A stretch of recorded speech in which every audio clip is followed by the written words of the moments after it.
The Thompson family had always dreamed of moving to the countryside.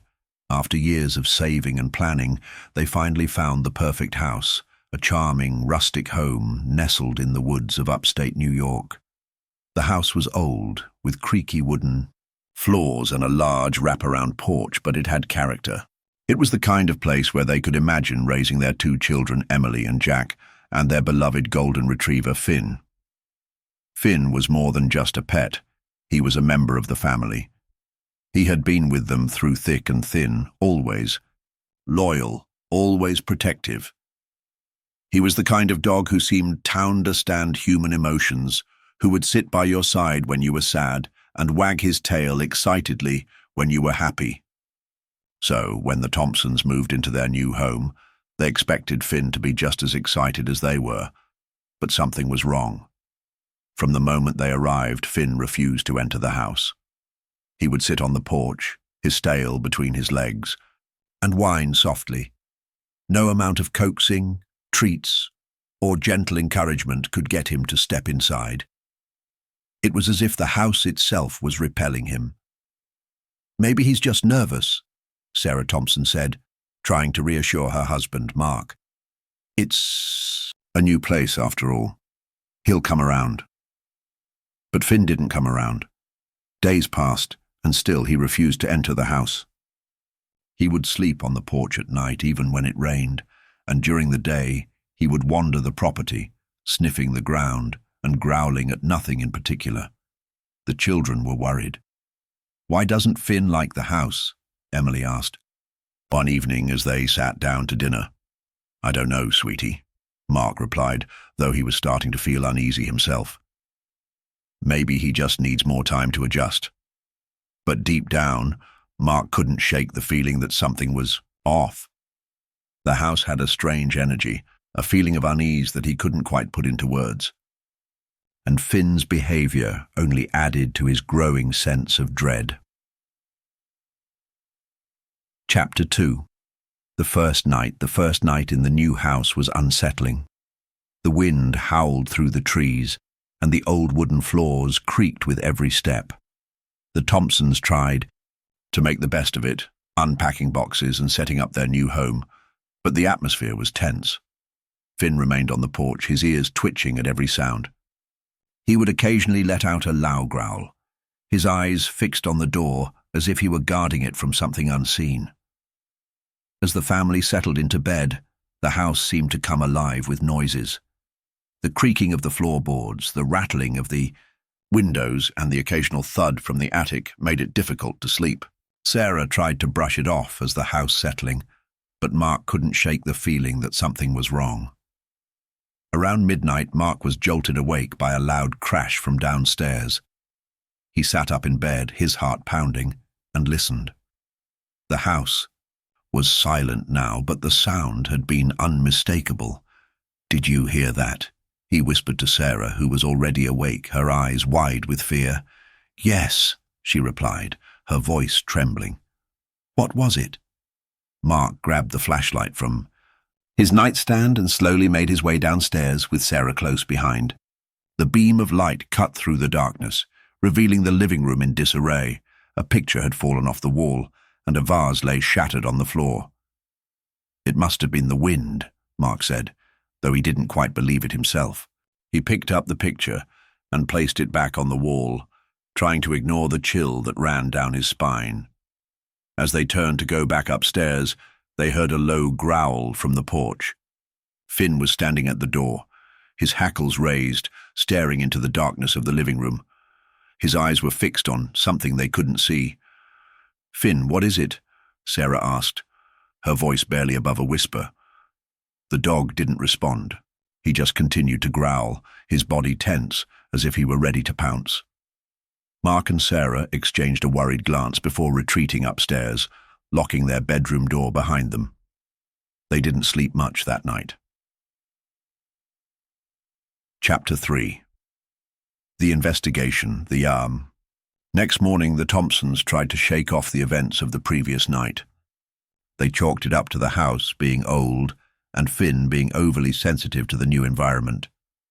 But as the days went on, strange things continued to happen. Doors would open and close on their own. Lights would flicker, and the temperature in certain rooms would drop suddenly, sending chills down their spines. Finn's behavior only grew more erratic. He would bark at empty corners of the house, his fur standing on end, and he refused to go anywhere near the basement. One evening, the family sat in the living room, they heard a faint scratching sound coming from beneath the floorboards. It was soft at first, but it grew louder and more persistent, as if something were trying to claw its way out. "What is that?"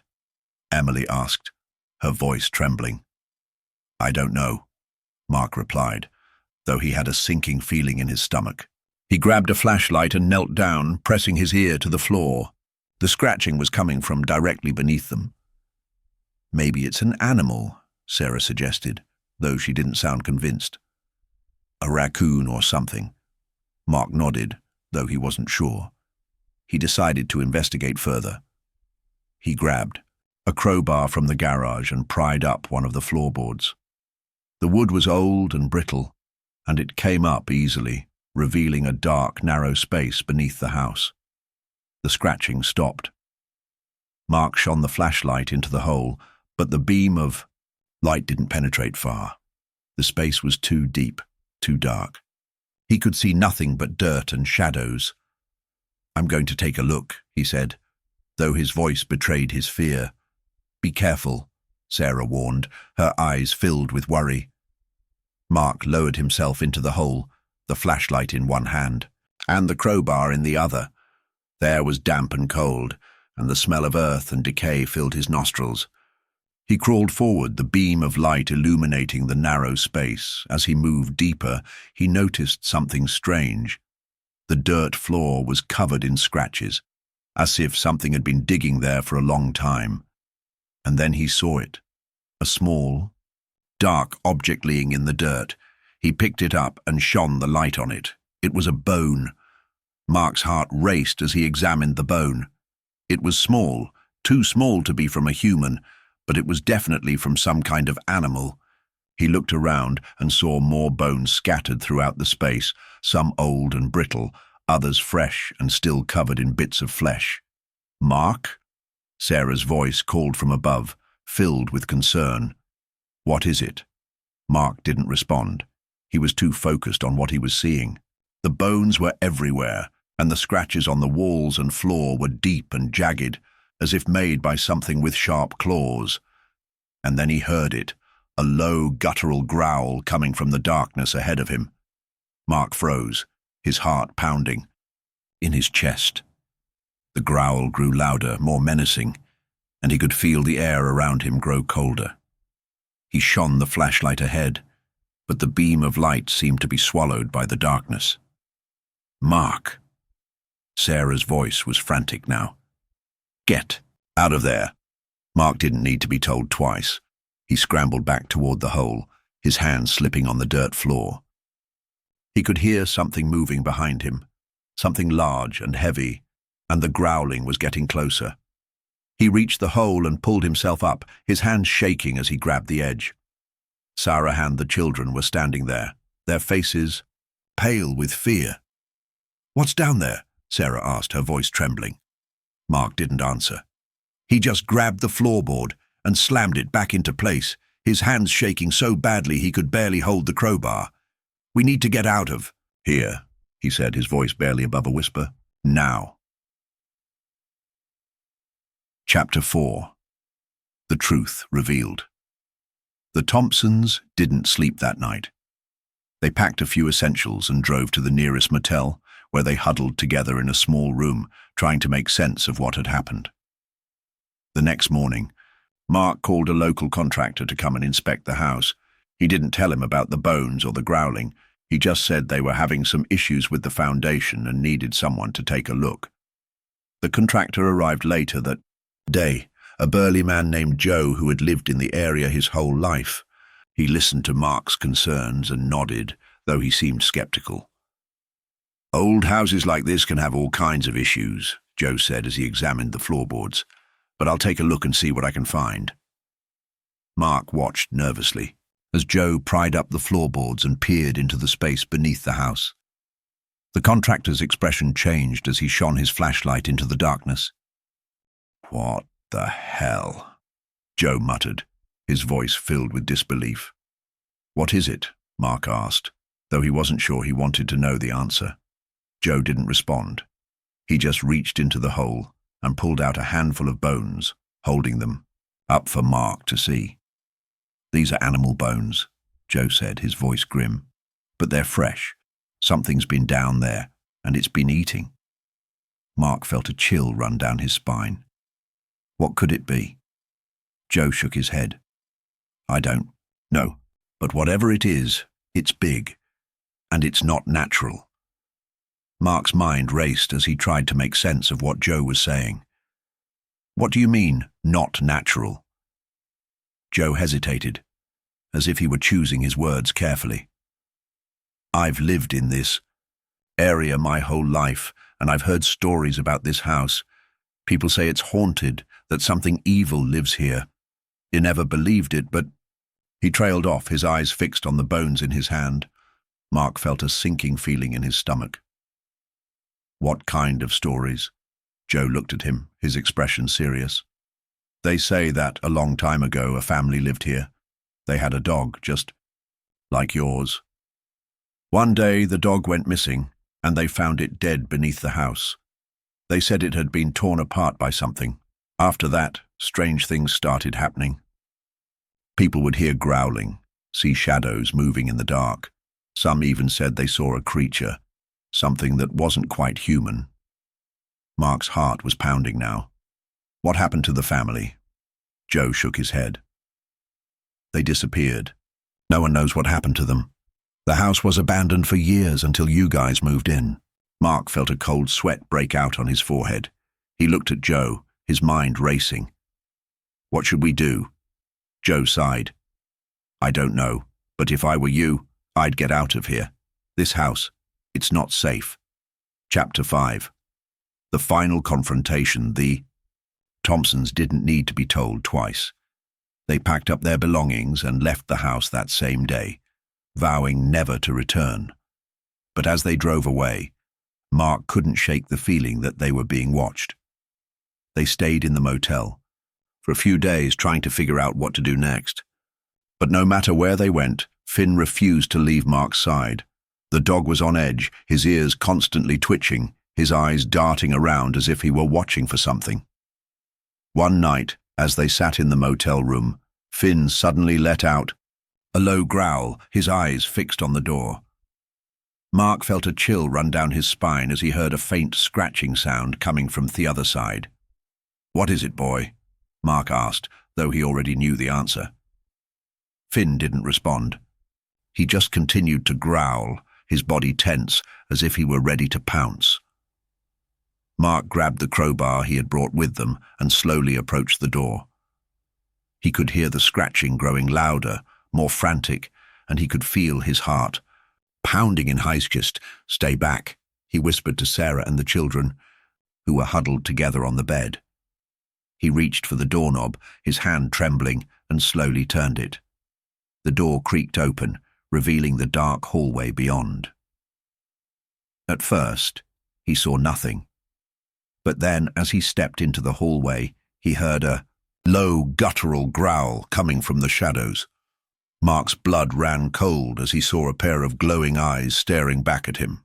The creature stepped into the light, and Mark felt his breath catch in his throat. It was large, with matted fur and sharp claws. Its eyes glowed with a malevolent light, and its mouth was filled with razor-sharp teeth. It looked like a dog, but it was twisted, deformed, as if it had been corrupted by some dark force. Finn let out a fierce bark and lunged at the creature, his teeth bared. The two animals collided in a flurry of fur and claws, their growls and snarls filling the hallway.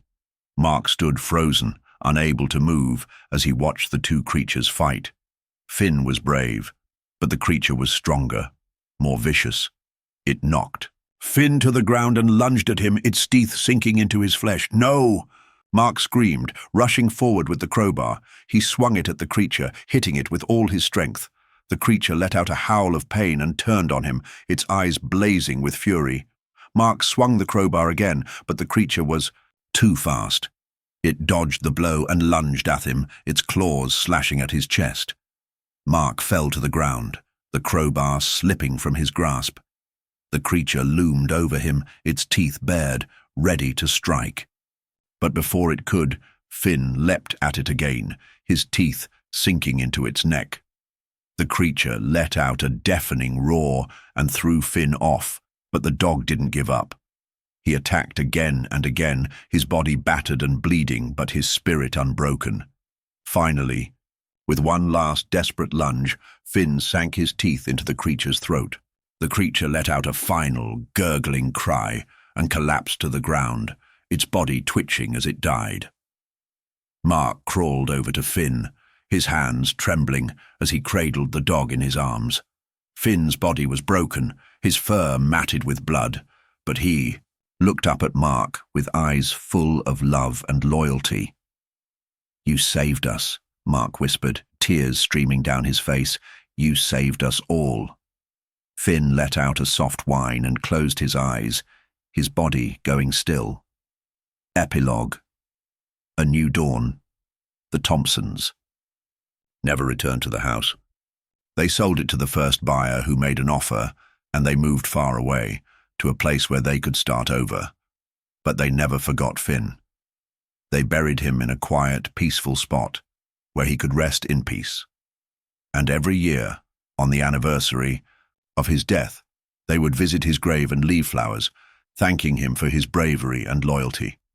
The house remained abandoned, a dark and foreboding presence in the woods. No one ever lived there again, and the stories of the creature beneath the floorboards became legend, a cautionary tale for anyone who dared to venture too close. But for the Thompsons, Finn's sacrifice was a reminder of the power of love and loyalty, and the lengths to which a dog would go to protect his family. And though they missed him every day, they knew that Finn's spirit would always be with them, watching over them, keeping them safe.